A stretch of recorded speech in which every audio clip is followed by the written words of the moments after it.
Monitors chirp as a metal tray skitters across tile and spins to a stop. And the doors crack open for Sergeant Cole Bennett, 32. U.S. Army. Shoulders braced, eyes wild. Blood darkens the right sleeve where a deep shoulder laceration leaks through gauze, and 2 grazing wounds stripe the left flank with raw heat. He twists off the gurney rail and scans for exits, while staff check their own footing, and security holds at the threshold with hands visible. A resident steps forward too fast, and the room tightens. Then RN Grace Walker moves into the space with slow, steady cadence, like a metronome that asks everyone to breathe. She keeps a safe 3-meter distance and holds his gaze at chest level so he does not feel hunted. Then gives him a simple anchor in plain words that carry weight from another life. Raven Echo 50. She adds that the phrase is not a live code and not a signal, only a unit motto used to ground a panicked soldier so care can begin. No one draws a weapon. No one shouts. The team poises for orders, while Grace mirrors his breathing and names the next safe step. And Cole shifts from resistance to watchful compliance, with his hands loose and his jaw unclenched. The phrase hangs in the air like a tuned string, and the room falls still. Everyone feeling a pass they cannot name yet. Grace Walker is 31 and chooses nights on purpose.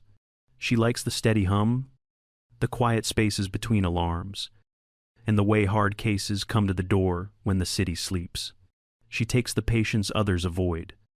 People without housing, people wrestling cravings that will not let go, and brittle minds that fray under the lights. Some senior physicians nod past her because she speaks softly and keeps her eyes on the work.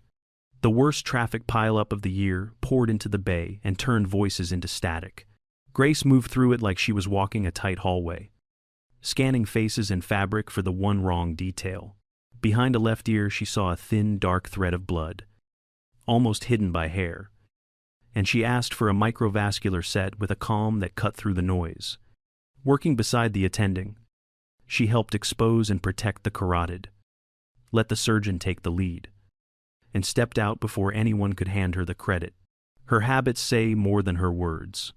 In the lounge, she switches off a feed when the screen shows gunfire and broken streets, then rinses her mug and heads back to triage. When a heavy rotor thumps overhead, she slows her breath and relaxes her shoulders like a reflex learned long ago.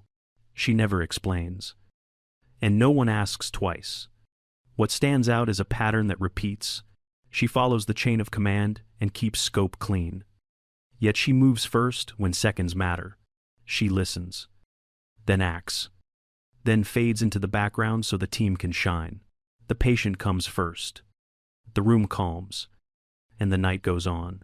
A small special operations element ran into an ambush outside the city just after night fell. Sirens cut through traffic, and a civilian ambulance slid to the ER bay instead of a medevac. Sergeant Cole Bennett came in on a gurney with eyes locked wide and breath too fast. The room met him with practiced hands and clipped voices. His right shoulder carried a deep laceration with active oozing under soaked gauze. 2 grazing gunshot wounds tracked across the left flank without peritoneal penetration. Blood loss looked moderate, with contamination risk from street grime and fabric. Monitors picked up a heart that was racing hard. Cole scanned every exit and flinched when a cart squeaked. He grabbed at rails. Muscles coiled like wire. A physician stepped in sharp and loud and tried to take control. Cole arched off the pad, and the tension spiked across the bay. RN Grace Walker moved to the apex of his vision and slowed the tempo. She held a safe 3-meter distance and used simple words. Name. Breath. Next step. She centered his gaze at her sternum, so he did not feel hunted by eye contact. Then she gave him the anchor he needed with the phrase Raven Echo 50, a unit motto for reassurance only. Not a live code. Not any classified signal. Security stayed at the threshold with hands visible and no weapons drawn. Staff held positions and waited for clear tasks. Cole's shoulders dropped and his fists loosened as he shifted into conditional compliance aimed at Grace. The words hung in the air with a weight that felt shared and heavy, something the others could feel but could not name. And the room moved from chaos toward order. Grace takes practical lead while the attending sets medical authority. She walks the team through airway, breathing, and circulation with steady cues. Then she mirrors the march sequence. So massive, hemorrhage control and chest assessment happen before secondary checks for circulation and hypothermia or head injury. Security stays at the doorway with hands visible and no weapons drawn. She asks for soft restraints to keep everyone safe. Then confirms light sedation per physician order. Ketamine at 0.5 to 1 mg per kilogram IV is prepared, or midazolam if indicated, with continuous monitoring on. IV access is placed. Labs are drawn, and vitals are called out in a calm cadence. The room listens and moves together. Grace irrigates the shoulder wound in long passes until the fluid runs clear. Hemostatic gauze is ready if brisk bleeding returns and a firm pressure dressing is set. She proposes an initial field closure to reduce bleeding and contamination, while the resident performs the definitive suturing under Dr. Patrick Sloan's oversight. EMTALA guides every choice, so stabilization comes before any discussion of transfer. Handoffs are concise and civilian plain, using name, problem, action, and next step. Security remains present but not intrusive. Roles are clean and visible. Skill replaces panic, and the bay settles into a disciplined rhythm that follows Grace's clear flow while staying inside hospital policy and scope. Grace lifts blunt scissors and trims the blood-soaked combat shirt away from the ruined sleeve. Light catches the base of her hairline, where a thin, pale groove sits like an old pressure mark from a headset. Cole sees it, and his stare hardens from fear into focus. His breath changes from ragged bursts to short, controlled pulls. Gunshots pop in the distance and roll across the parking lot like far thunder. Hospital security keys, a calm update to the desk, and adjusts the entry post without stepping into care space. The team holds steady, while Grace stays on task with gloved hands and clean movements. She checks the field, keeps pads dry, and does not rush. Cole breathes the words Raven Echo 5-0, and it lands between them like a shared memory. Grace answers with a nod that frames the phrase as a grounding motto for a panicked soldier. Not a live radio code. Not a frequency. Not a tactical signal. No locations are said and no names are offered. The meaning stays human and present tense, so care can move forward.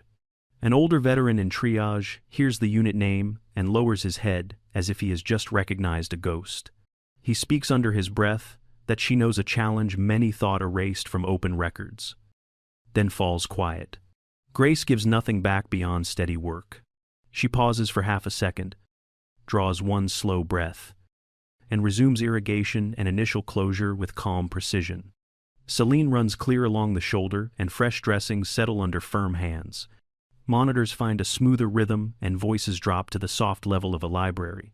The air feels heavier and safer at the same time. The room folds into a hush as everyone senses a history larger than the hospital and understands that respect is now part of the protocol even without knowing why. The double doors open and a small team of military police steps in with a junior base investigator at their shoulder. They ask to move Sergeant Cole Bennett under command pressure while he is still pale and sweating on the gurney. Hospital security holds the line at the threshold with hands visible and no weapons drawn. Cole grimaces and grips the rails as a wave of pain folds him forward. Grace Walker steps between the gurney and the path out. She explains in plain language that EMTALA requires stabilization and that an unstable patient cannot be transferred without meeting criteria and appropriate medical transport. She states that the hospital incident command holds on-scene medical lead inside this room and that care will proceed according to policy. She turns them toward coordination with CID and JAG, so decisions move through the right channels. The junior investigator bristles and mentions discipline and orders while looking past her. Grace reminds him that UCMJ applies to service members and that any civilian interference in care would be handled by local police as obstruction. She keeps her voice even and repeats the anchor line that centers the room. The patient is the mission. Cole whispers, "Do not move me," and squeezes his eyes shut as another cramp of pain rides through him. The MP team trades, looks, and backs a half step. Then one sergeant makes a call up the chain. Seconds pass with only monitor tones and steady breathing to mark the time. The answer comes back, and they nod, stepping away from the bed and toward the desk to start proper coordination. The room exhales in one quiet shift as roles clarify. The gurney stays put, and procedure replaces pressure, restoring respect for law, for care, and for the people doing both. Rotors beat the sky and then fade as an MH-60M from the 160th SOAR breaks off after a coordinated approach that was cleared with local police and hospital administration. The security element enters by the service corridor with weapons holstered and hands visible. Badges checked at the door, and radios low so the ER can hear its own alarms. They stop at the desk first, confirm arrival, and wait to be escorted toward care areas. The posture is alert but courteous, and every movement respects hospital space. Major Ethan Ward steps in behind the lead sergeant and lets the charge nurse guide his path. He asks who used the Raven Echo 50 challenge and listens when the answer points to RN Grace Walker. He addresses her with a steady "Mom," keeping his hands where staff can see them, and does not salute because she is a civilian indoors. A folder comes out with written orders and a brief summary already signed and time-stamped. The orders are clear and narrow, so no one has to guess. Take-on is limited to the security perimeter and exterior movement, with no interference in treatment areas. On-scene, medical lead remains with the ER under the Hospital Incident Command System. And EMTALA governs all transfer decisions until the patient is medically stable with appropriate transport. The language is precise, practical, and built to stand up in a review. Major Ward adds a short acknowledgement for the record that Grace previously served as a U.S.A. Army captain in the Medical Service Corps with attachment to JSOC tasking, and that the Raven 7 task unit included multiple 18D Special Forces medical sergeants under her medical direction. He gives no operational details and does not invite questions. The effect is immediate as physicians and nurses shift from doubt to trust, and security eases posture without losing awareness. The workflow tightens into clean handoffs and quiet momentum, aligned to clear authority and lawful process. No one raises a voice and nothing theatrical happens. The room simply changes shape around official recognition and proper boundaries. Grace is now free to lead inside policy and scope. The ER settles into the kind of order that lets care do its work. Access points settle under calm control, while the special operations element holds the outer perimeter with local police and hospital security. Weapons stay holstered, radios low, and the hallway clears without raising voices. Inside the bay, the charge nurse posts the current status at the desk and escorts only essential staff to the bed. The space feels smaller now, focused and steady. Grace lays out a simple flow that fits policy and keeps scope clean. Team 1 stays on Sergeant Cole Bennett, maintains monitoring, fluids, and pain control, and supports the resident who is finishing definitive suturing under Dr. Patrick Sloan's oversight. Team 2 stages for possible new arrivals with carts stocked, a bed open, and triage queues ready for handoff. Every role is visible, so no one has to guess. Her voice sets tempo through brief check-ins and closed-loop replies that confirm tasks, doses, and vitals. She reminds everyone that the patient is the mission, and that every staff member is mission-critical. And breathing in the room starts to match the same quiet rhythm. Security remains present but not intrusive, eyes out and hands visible, while the operators outside keep the corridor clear. Monitors smooth out, footsteps soften, and the ER works like a disciplined line where competence carries the day. No one needs drama to feel the shift. Order replaces panic, and trust replaces doubt. The work looks ordinary because it is done right. Policy holds, law holds, and care moves forward. The room has settled into a low hum when Cole asks what Raven Echo 50 really means, and admits it pulled him back from the edge. Grace stays by the bed and keeps her voice even while she checks the line and the dressing. She tells him it is a promise born in hard ground to bring each other home, a way to find the center when everything tilts. She adds that it is not a code, not a signal, and not tied to radios or maps. He nods and follows her breathing until it slows into a steady climb and fall. She says it also remembers a day that looked like a win but carried a cost the system later forgot. And the words are simple enough to land without tearing anything open. Across triage, an older veteran hears only the phrase and goes still. Eyes wet. Chin down. Grace offers no confirmation and keeps one hand on the rail so Cole does not slip back into panic. The camera catches a worn unit patch in a wallet in a locker. Soft focus. Far from the lens. With no marks that name anything. It is there for a second and then gone. Like a memory that asks to be left alone. Cole repeats the phrase under his breath and his eyes clear. Finding focus in the way it holds both hope and weight. The ER's rhythm returns to normal as staff drift back to their tasks with quiet respect. And no one can say why the room feels different. Only that it does. Days later, the ER feels different in quiet ways. Dr. Patrick Sloan asks RN Grace Walker to lead the design of a rapid response triage unit that fits hospital policy. With physicians keeping medical authority while she shapes the tactical workflow under the hospital incident command system. She maps roles, flow, and handoffs, so the busiest hours move like a practice drill. The aim is simple and firm. Stabilize fast and keep patients safe. Training runs in short blocks, woven into real shifts. Grace shows tourniquet application with a cat on a practice limb and reviews chest seal basics when indicated by mechanism and assessment. She coaches calm communication and short miss-style handoffs that hit mechanism. Injuries, signs, and treatment in plain language. No combat theatrics appear, and no one handles weapons. Because this is a civilian ER with a job to do. A single rule takes hold. That skill outweighs title. Junior nurses find their voice at the bedside and call out changes early. Residents accept guidance without ego, and Dr. Sloan begins to credit the whole team when a case turns the right way. Grace ends each block with the same teaching line. Control the chaos inside before you try to control the chaos outside. And people carry it out of the room. By the end of the week, the motto, "The patient is the mission," lives in small choices that stack up. Carts stay ready. Handoffs grow crisp. And tempers cool faster.